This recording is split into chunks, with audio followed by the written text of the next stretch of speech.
What's going on, guys? Creole Catfishing here. We're in the shop today, making a few rigs and getting for the next fishing trip.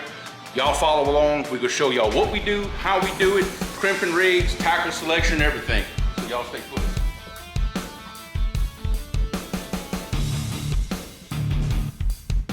All right, guys, welcome. The first thing I want to show y'all is when we first started trophy catfishing, when we were first learning how to do these things, the first rig that I learned how to use is just your very bare bones, basic Carolina rig. No frills, no nothing. So that's the first one I'm gonna tie real quick and show y'all, so y'all follow along and watch how we do it. All right, guys, basic materials for your basic Carolina rig. Of course, you need a hook. You're gonna need a barrel swivel. You're gonna need a bead. And you're gonna need some leader line. It doesn't matter if it's your basic Carolina rig, all the way up to a complicated bumping rig.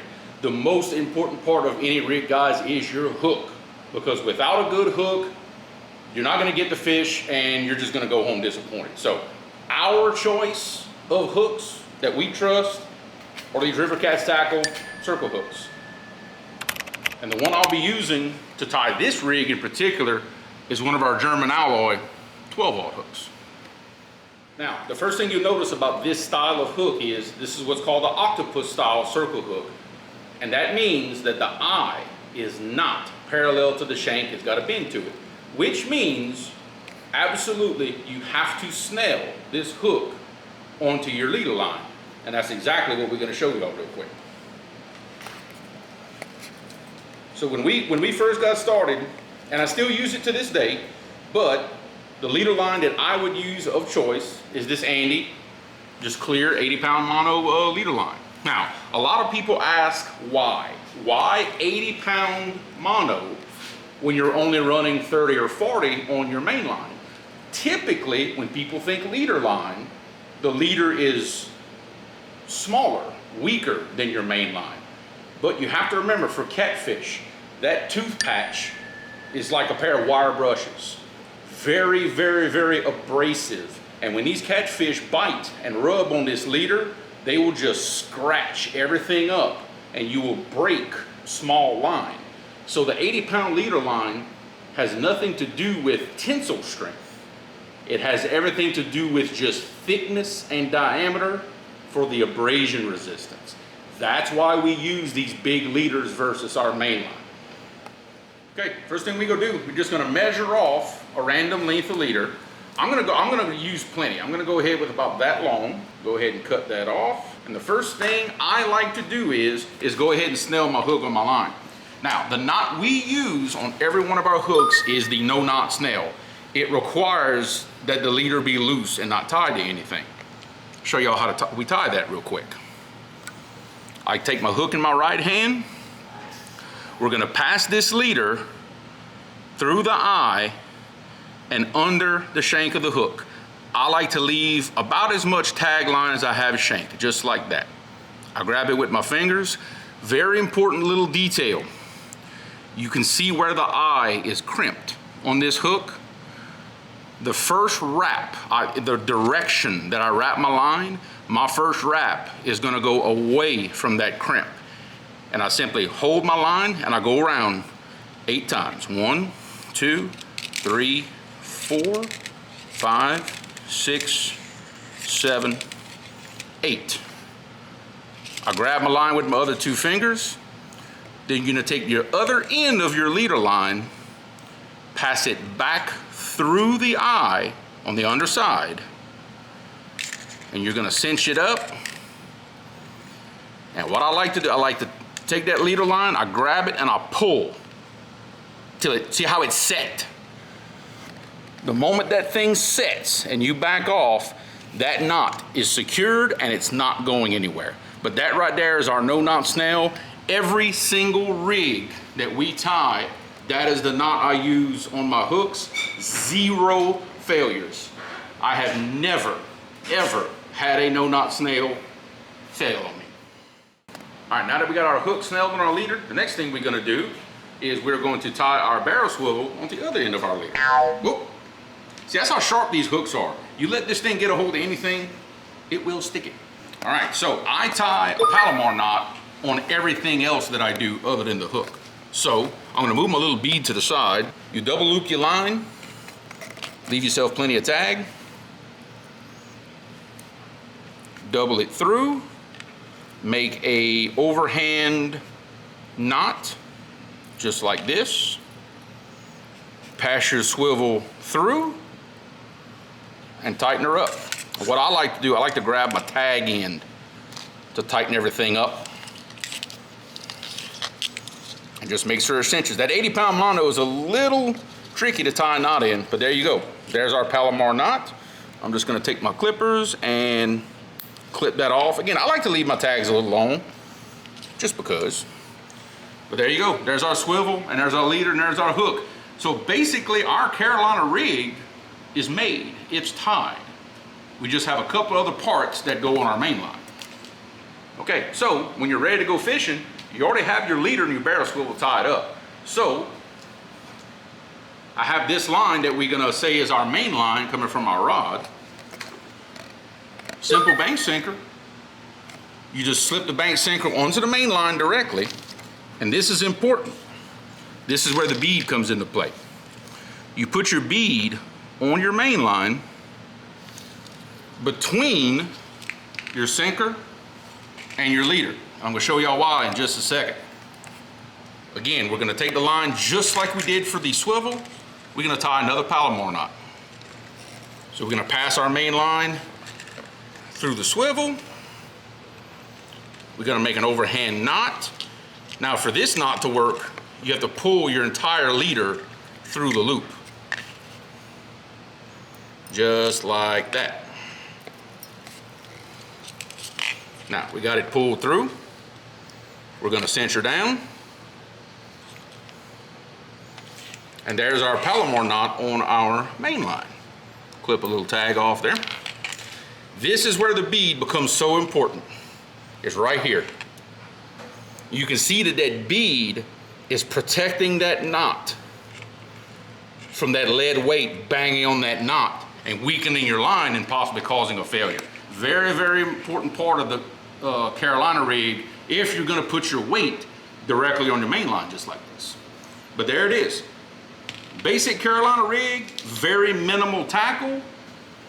Thousands and thousands of catfish get caught on this rig right here every day.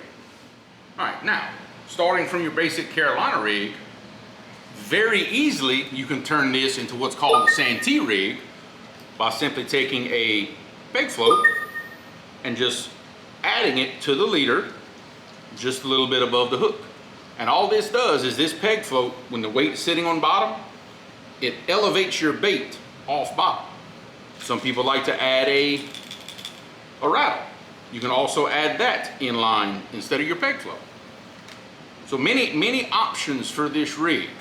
Another little modification that people like to do, this weight, it does have the opportunity to rub your main line as it goes back and forth, kind of causing a little bit of abrasion, a little bit of damage. What some people do to avoid that is use what's called a sinker slide, which has got a plastic piece with a hole in it. And all you do is you thread this on your main line, just like this, and your weight now attaches to this clip. And that does two things. It gets this lead weight off of your line and now puts it on this clip that's hanging off. Still gives you the freedom of movement through the weight. And it also allows you to take your weights off your rig and to change your weights if need be, depending on the situation. It gives you more versatility, and plus you don't have this weight banging around on your rod as you're transporting. All right, so for the next evolution in our rigs as we started fishing, we used the sinker slide Carolina style rig for quite a while, but we tend to throw really big baits. I noticed that when casting the rigs with the sinker slides, they tended to kind of throw a little funny for the way we fish. So this is where the next modification for us came in. I eliminated the barrel swivel and the sinker slide and went with a three-way swivel. Now, two different types of three-way swivels on the market. You can get the three-way cranes, like you see here, or you can get what most people call these luminous three-ways. My personal preference, I like these luminous three-ways. It gives me a little more separation for my lines. So this is the one we're gonna use to tie this next rig. The next thing we're gonna show y'all, again, another evolution in our rigs, no more Palomar knots on our leaders. We crimp all of our rigs now, and that's what I'm gonna show y'all right now. So I'm just gonna reach over and grab all my crimping stuff. First, need a decent set of crimping pliers. These are not expensive at all. I got these off of Amazon, and I'll be sure to put the link in the description to where I bought these at. Need crimps, and now I'm a little fancy. I got a little propane lighter, but some type of cigarette lighter, and I'll show y'all why just in a second. And you wanna make sure when you buy your crimps come, they look just like this. This is a oval aluminum barrel crimp. And you wanna make sure you get the crimp that is sized correctly for the size line that you are using. To really do a good job of crimping, the first thing you need to do is every time you cut your line, you need to make sure that you cut your line a little bit on an angle. See how I have like almost like a 45-degree cut in this leader line? That will actually help you pass this line through this crimp. And you wanna make sure that whatever you're using is nice and sharp, that you get a clean cut with no burrs on it. That way it goes in and out of the crimp real easy. But the first thing you do, you take your crimp, you put it on one end of the line, just like this. Take your swivel, you pass it through, then you go back through the crimp again. Should look just like that. Now, here's where the lighter comes in. A little trick that I saw on another video when I was learning how to do this. I take this lighter and very carefully, I kind of melt the end of that line. Ow. And when it cools off just a bit, I do this. So that makes that little mushroom on the end. That's just a little more added security for this not slipping back through that crimp. And all I do, I just grab everything, I cinch it up. I don't pull it real tight. I just cinch it up to where it's snug. And these crimping pliers work just like electrical crimping pliers, if you're used to that. Just whatever size crimp correlates with a certain set of holes in the pliers. You put it in the jaws just like this. You want to make sure that your crimp is vertical in the jaws, that it's not turned. And you also want to make sure sideways that you have a little bit of crimp sticking out of each side of the jaws. And you just apply pressure, you squeeze it, and there you go. That's what it should look like whenever you're done. You notice I have a little excess material kind of sticking out of each side of where the pliers grabbed it. That's how you know you got a good crimp right there. But it's as simple as that right there. And I have pull tested these multiple times. The leader always broke before the crimp ever failed. So, and I've caught many big fish on these crimp rigs. It has really made a believer out of me with going to these crimp rigs. But there you go. That is our evolution of a Carolina rig. Now that the rig is crimped, we got our leader line, we got our hook on there. The only thing left to do now is take one of these duo clips, which these are available just about anywhere. You can get them off Amazon, things like that. The duo clip goes right here on the three-way, and that gives you your place to put the sinker of your choice. I prefer these river sinkers. Some people call them coin sinkers. They tend to sit a little flat on the bottom, and plus I have the molds, and we make these ourselves. Just my preferred sinker, I like them. But here you go, modified Carolina rig, but with a three-way instead. For the final rig that I'm gonna show y'all today, all of this evolution now brings us to the rig that I use in my boat every day for everything I do. I call it the Creole rig. Now, the only thing we're gonna make a few changes to this rig, okay? Still uses the same basic parts as the Carolina rig. I just add a few things. Still got my three-way, still have my duo clip that my weight goes on. The exception now is we're gonna add a few parts. I also use a barrel swivel within the leader line, and I like to use these line rattles with beads between them. So this is gonna be the basic parts of our rig. And cannot forget about our RCT circle hook. So these now are the parts of the Creole rig that we're gonna put together real quick. For a leader line, I made a change about 1.5 years ago. I found this stuff right here, just this Superior monofilament. I found this at the net company in Jonesville. This is 100-pound test monofilament line. Very, very tough, extremely abrasion resistant. Best part about it, it was $14 for 400-yard spool of this stuff. So from a cost-effective standpoint, I love it. And it is proven to be tough as nails. I love this stuff. Happens to be about the same diameter as my 80-pound Andy leader line, so I can still use the same crimps. That's the great part about this stuff. So this is what we use now on all of our rigs, and that's what we're gonna use for the video. So I'm just gonna tie me a length. Now, the great part that I like about crimping, it's a very neat way of tying a rig, and plus I can measure off my lengths of all my line without any extra, because there's no knots to tie, no extra cut. Everything is gonna be consistent, all the same length. I know my little board here is about 20 inches long. So I'm gonna bring me a piece about 2/3 of that, about that long. And remember, we're gonna clip it on an angle so it'll slip through our crimp nice and easy. Okay? And still, the first thing I do is I snell my hook. So the same thing, we're gonna use our no knot snell.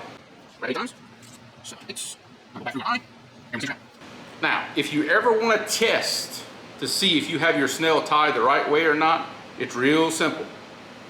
Put that hook in the crook of your hand and pull. Sharp hooks. I pulled a little bit too hard, I got a little excited.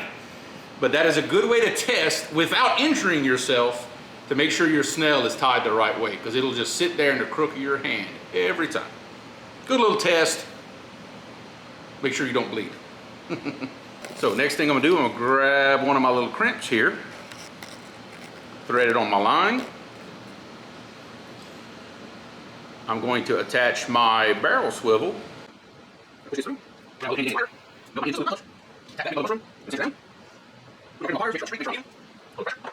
And there we go. We got half the rig done already.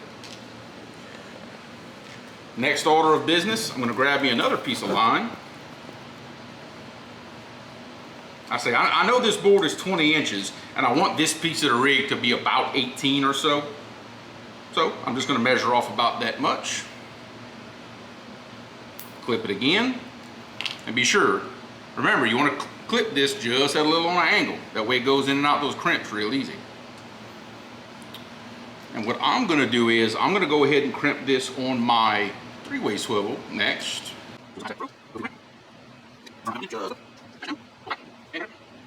For me anyway, crimping is actually faster than tying the knots. For me anyway. So here we go, we got our other part. Here's where our rattles come into play. I'm gonna take a line rattle and I'm gonna slip it on this piece of leader. Then I'm gonna add one of my beads. I'm gonna add my second rattle. And then add another bead. Okay, so it's gonna look just like this from the 3-way swivel. And last but not least, we're going to crimp this to our barrel swivel that our hook is tied onto. All right, and there you go. Here's our completed rig beginning to end. Now, the reason for the additional swivel, 2 things. First, it helps a lot with the line twist, especially in the fast waters that we fish. It's been a great addition to keep this rig from getting twisted up. And the second thing is, it serves as a stop. That way these rattles cannot go all the way to the hook, which I personally feel that will affect hookup ratio, is when you have something that gets against the hook like that. So that is our rig that we use. Now, as far as the rattles, Big question you hear these days. Do they help, or is it just to catch the fisherman and not the fish? My personal opinion and our data shows that when the bite is tough, they do help us. I find they allow me to catch a few fish that I wouldn't normally catch. And I say that because we used to run half these rigs, half standard Carolinas. I've caught fish on both when they were active.